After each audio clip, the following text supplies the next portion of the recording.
गुरुदेव का अदब, यह हमारी आज की आध्यात्मिक चर्चा का विषय। सुप्रभात। गुरुदेव का अदब। अध्यात्म मार्ग के साधकों को किसी बात को छिपाने से परहेज नहीं करना चाहिए। याद पिया की रखूंगी छिपा के, कोई पूछेगा राज निकट जाऊं। परम संत महात्मा ओंकारनाथ जी साहब कहते हैं कि अगर कोई जिज्ञासु या सच्चा जिज्ञासु मिल जाए तो उसके घर पर जाकर बताना चाहिए। महात्मा तुलसीदास जी साहब भी यही कहते हैं कि गूढ़ तत्व न साधु दुरावई, आरत अधिकारी जय पावई।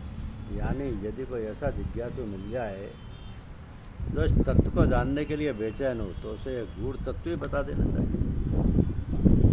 यही वजह थी कि स्वामी विवेकानंद जी महाराज ने अमेरिका से बहुत से लेक्चर दिए, लेकिन कहीं पर भी अपने सदगुरुदेव स्वामी रामकृष्ण परमहंस जी का कतई जिक्र ही नहीं किया। अमेरिका में अपने भाषणों में वे जो भी कहते थे वहाँ के भारतवासी उनकी सूचना यहाँ के रहवासियों को देते थे।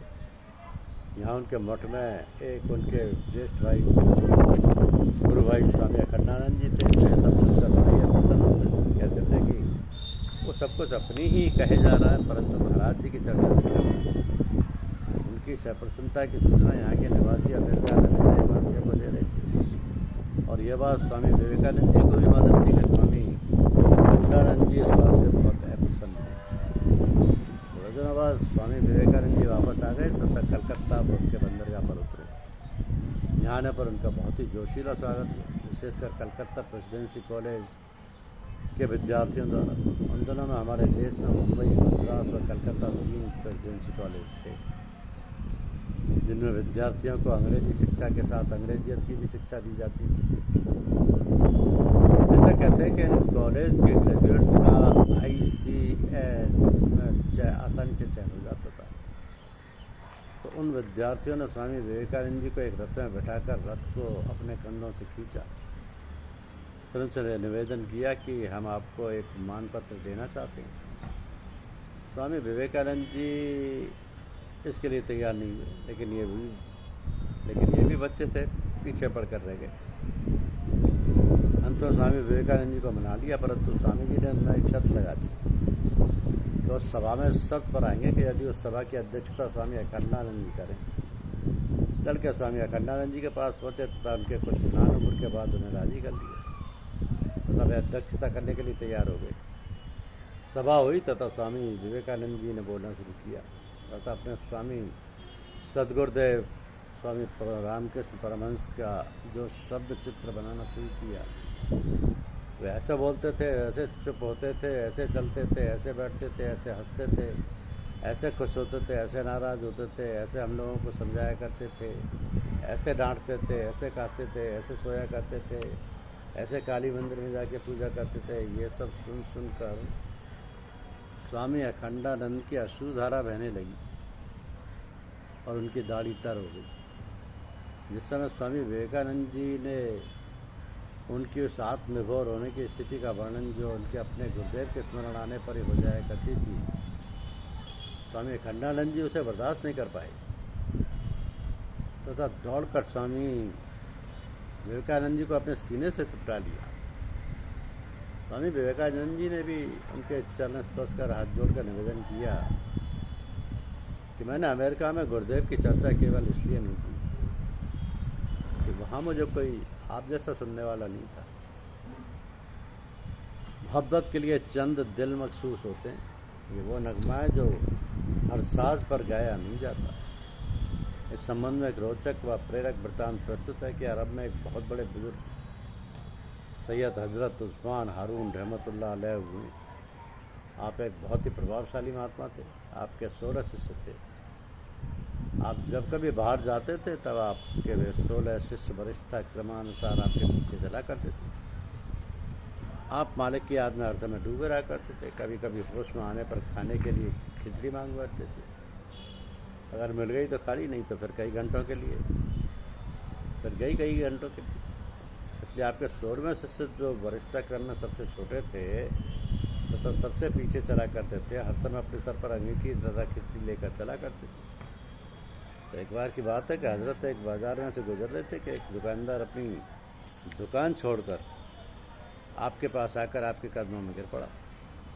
उसने हजरत से प्रार्थना की कि आप देख रहे हैं ये कितनी शानदार दुकान है, अल्लाह ने सब कुछ दिया है परंतु कोई बच्चा नहीं है, आप अल्लाह वाले हैं, मेरे वास्ते दुआ करें, मालिक मुझे एक बच्चा दे दे। हजरत ने जवाब दिया कि हाँ ठीक है, हम मालिक से आपके बच्चे के लिए दुआ मांगेंगे। दूसरे दिन उन हजरत ने उस दुकानदार के पास से एक बच्चे की दुआ मांगी। ऊपर से जवाब मिला कि भाई उस शख्स को बच्चा मिल नहीं सकता क्योंकि उसकी तकदीर में नहीं है। इन्होंने एक जवाब सुन लिया। इसके थोड़े ही दिनों के बाद हजरत की उसी बाज़ार से गुजरना हुआ हजरत का। वो शख्स उनके लिए बाट जो ही रहा था, भागकर उनके पास आ गया तथा अपनी मांग के बारे में पूछा। हजरत ने उसे बताया कि भाई मैंने तुम्हारे बच्चे के लिए मालिक से दुआ मांगी थी परंतु ऊपर से जवाब मिला कि उस शख्स को बच्चा नहीं मिल सकता क्योंकि उसकी तकदीर में नहीं है। वो दुकानदार चतुर था, उसने कहा कि हजरत अगर बच्चा मेरी तकदीर में होता तो मिल ही जाता, क्योंकि मेरी तकदीर में नहीं है इसलिए मैंने आपसे प्रार्थना की थी। हजरत ने फरमाया कि अच्छा ठीक है, ये बात उस वक्त मुझे मेरी समझ में नहीं आई, अब मैं फिर से ये बात कहूँ। इसके बाद उन हजरत ने मालिक से कई बार उस दुकानदार को एक बच्चा प्रदान करने के लिए मिन्नतें की परंतु उनकी सुनी एक भी नहीं गई। तो उनसे साफ शब्दों में कह दिया गया कि आप अपना वक्त बर्बाद ना करें, उस शख्स को बच्चा नहीं मिल सकता क्योंकि उसकी तकदीर में नहीं है। अब इस उत्तर से उन हजरत को बड़ी निराशा हुई तथा वे सोचने लगे कि ऐसे रास्ते पर चलने से क्या लाभ जहाँ अपनी सुनी नहीं जाए। उन्होंने निश्चय कर लिया कि इस खुदा परस्ती के तरीके को छोड़कर बुत परस्ती का रास्ता ग्रहण करेंगे। ऐसा विचार करके वे बुत परस्ती की तरफ चल पड़े। जहाँ जा रहे थे वहाँ कुछ सीढ़ियाँ थी।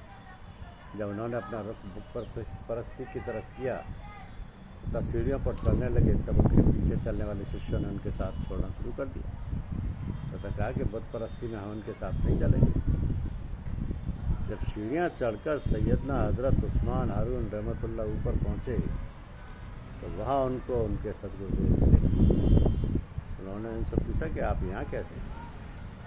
इस पर हजरत ने अपनी निराशा की दास्तान अपने गुरुदेव को सुनाई।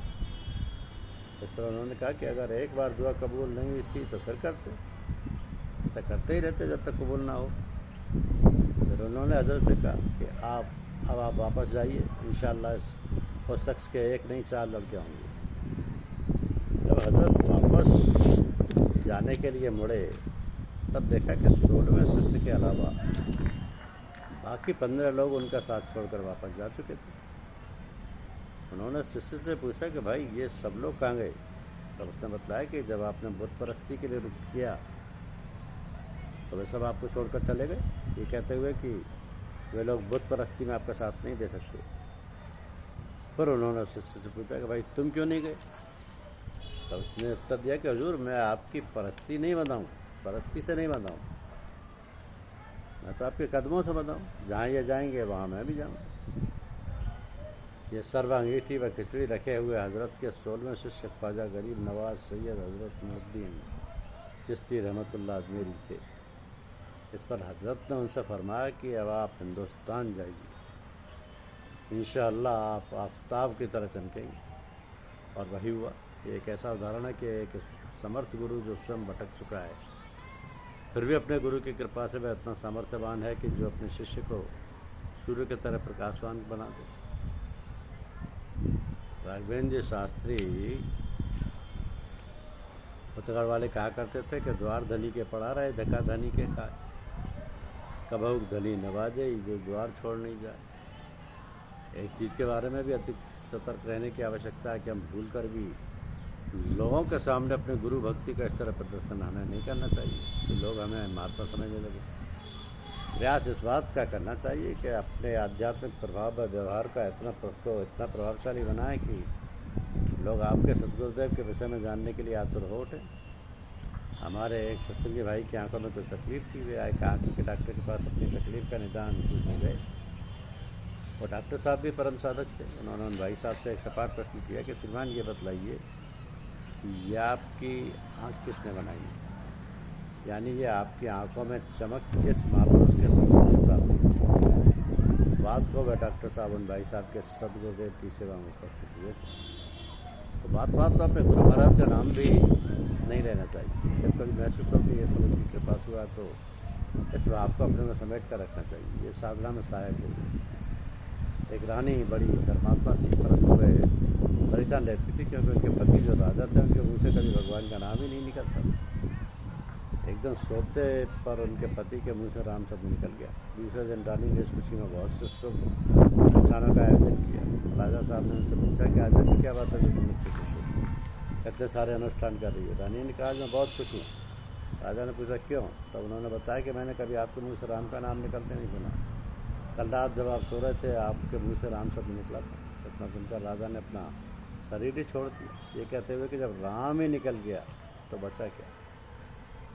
धन्यवाद।